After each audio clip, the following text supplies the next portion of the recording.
సోమవారం అయిందంటే ఖచ్చితంగా నేను శివాలయంకి అనేది వెళ్తానండి. ఎన్ని పనులున్నా కూడా శివాలయంకి అయితే ఖచ్చితంగా వెళ్తాను.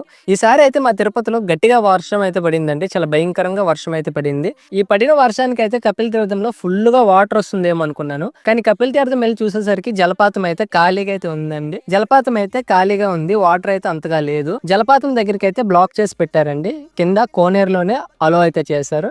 ఇంకా కింద కోనేరులో అయితే స్నానం అయితే నీట్ గా చేసుకున్నానండి. నేను ఎప్పుడు ఇక్కడ స్నానానికి వచ్చినా ఫస్ట్ ఇంట్లో స్నానం చేసుకుని మళ్ళీ కోనేరులో స్నానం చేసుకుని సోమవారి దర్శనానికి అయితే వెళ్తానండి. ఈ సోమవారం భూమిని చీల్చుకుంటూ ఇక్కడ వెళ్తారండి. తిరుపతిలోనే అతి పెద్ద శివాలయం అండి కపిల తీర్థం అనేది. ఇక్కడ శివరాత్రి కానీ కార్తీక మాసం కానీ చాలా అంటే చాలా బాగా జరిపిస్తారండి. తిరుమల దర్శనానికి వచ్చిన వాళ్ళు ఖచ్చితంగా కపిల తీర్థం వచ్చి సోమవారం అయితే దర్శించుకోవాలండి.